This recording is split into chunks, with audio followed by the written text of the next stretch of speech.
Yeah. Hello guys. Morning. Okay, lalabas na ulit kami. Kagagaling lang namin sa school ni Sky para kunin yung kanyang card kung nakapasa siya o hindi. At good news naman, nakapasa si Sky.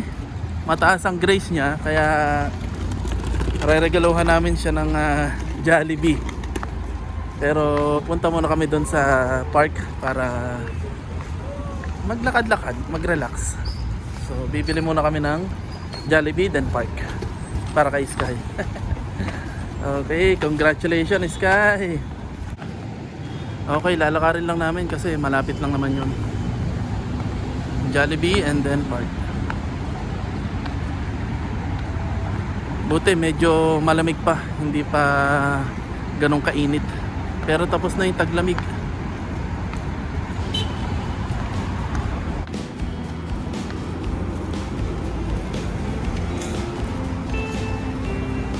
Lapit na yung Ramadan kaya mga may design na.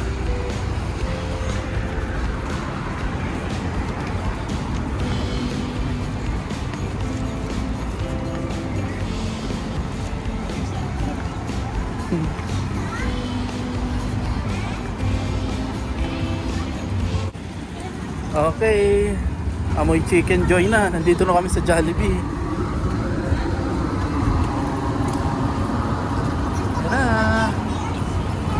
Spaghetti chicken? Okay. Bibili natin ng Jollibee si Sky para sa kanyang grades. Kasi mataas yung grades niya. Nakapasa siya.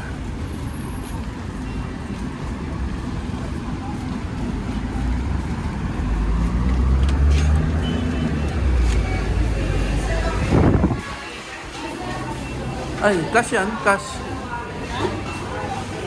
Cash.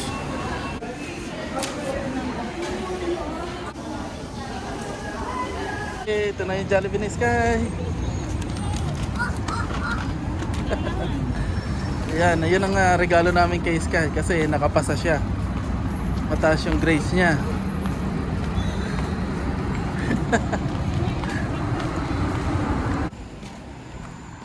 Okay, malapit na kami. Oh, may tumang pansasakyan.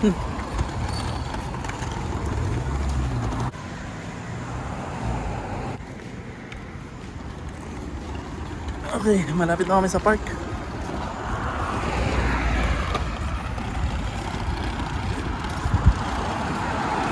Guys, nandito na tayo sa park.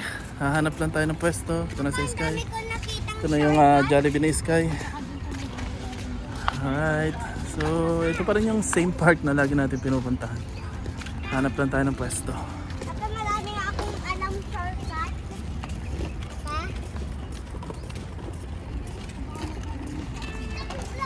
Okay guys, nandito na kami sa pwesto. Napakaraming tao kasi Sabado ngayon. Sabado, February 7 ano? February 7, Sabado. Ayan, dito muna kami sa may upuan sa may puno. So kakain muna sa Sky ng kanyang reward na Jollibee. Ayun nga. O, kain ka na. Sige. Yan ang reward mo kasi nakapasa ka sa iyong exam. Wow! Yay! Yay! Okay, okay? Opo.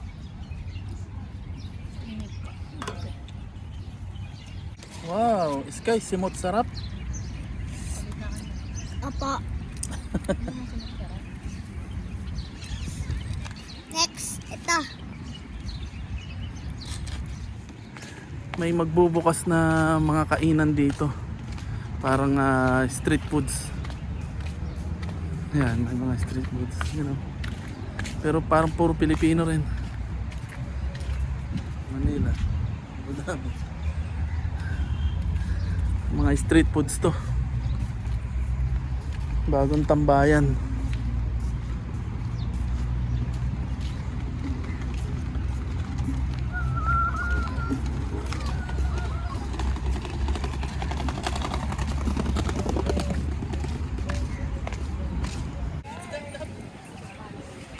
layo naman.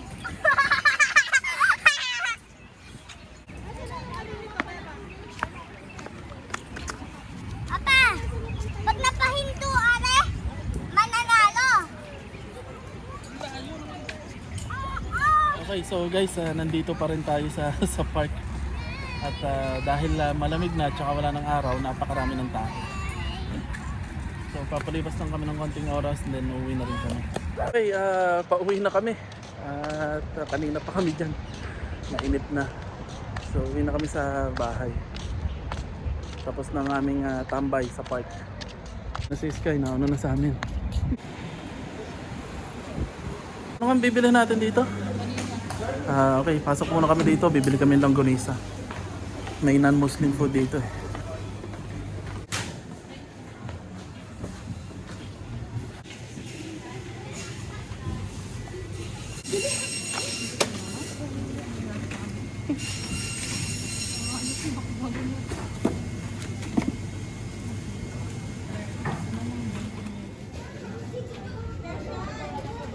Okay, pauwi na kami. Nakapamili na kami ng baboy. Kasi gusto daw ni Mrs. ng longganisa bukas.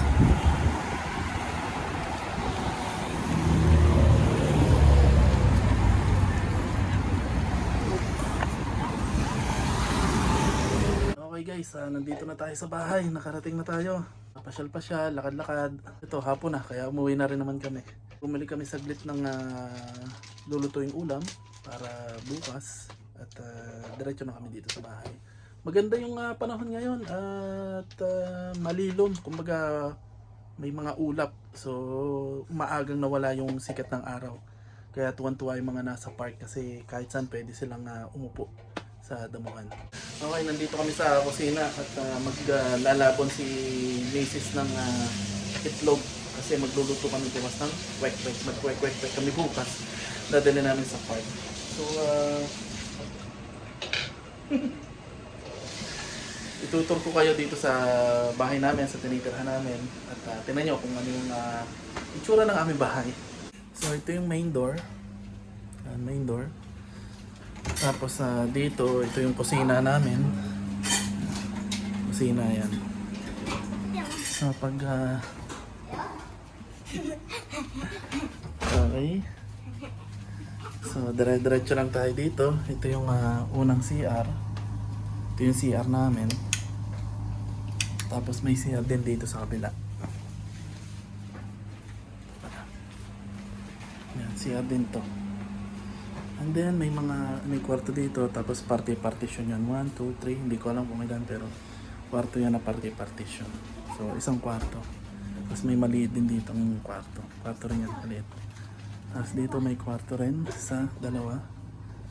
Maliit na kwarto. Tapos ito malaking kwarto to. Yan.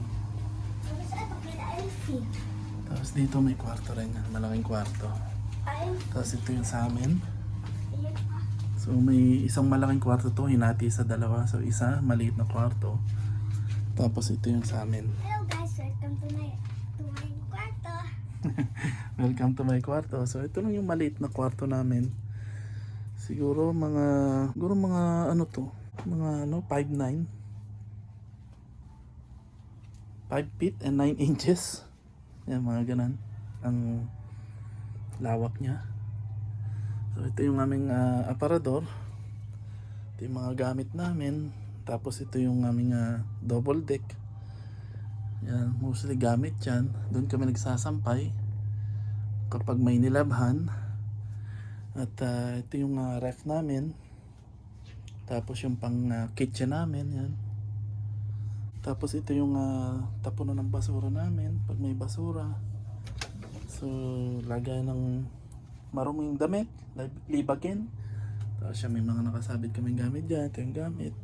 Ito yung aparador namin, mag-asawa at saka ni Sky. Ayun. Ayun lang. Itong napakaliit na kwarto namin. Ito nga pala, ang kamang to ay bigay nung aking follower sa TikTok. Yung lahat ng yan, bigay ng follower ko sa TikTok. At itong ref na to, bigay din ng follower ko sa TikTok. Yan. Follower ko sa TikTok, binigyan kami ng ref. And then ito mga furniture to eh. Itong mga nandito. So ito malaking aparador to, magandang aparador. Tapos malaking salamin. Tapos ito drawer to na may salamin. Yan. Hindi lang namin na assemble kasi walang space. Napakaliit ng aming parang kwartong partition. Kwarto na napakaliit. Malaking kwarto na ginawang partition na hinati. Yan. Ayan, yun lang. So yun, ito yung aming accommodation. Mura lang yung bigay sa amin kaya kinuha namin to. Bale 1,300 dirhams to. Partition, maliit na kwarto. So nagtsatsaga kami dito kasi ayun, kasi kapos nga sa budget. And then kung makita nyo naman pagpasok sa main door, may mga kwarto doon, madaming kwarto. So 1, 2, 3, 4, 5, 6, 7. So pitong kwarto. Tapos itong kwartong to hinati lang. Itong dinaanan nating kwarto na magkasunod, yan isang kwarto lang yung buo yan. Tapos yung mga iba doon na dinaanan namin doon sa may main door, hati-hati din yung pinartition din yan. So yan, maliit pero kung maliit lang din yung budget mo, maliit yung sahod mo, eh, kailangan mo magtiis.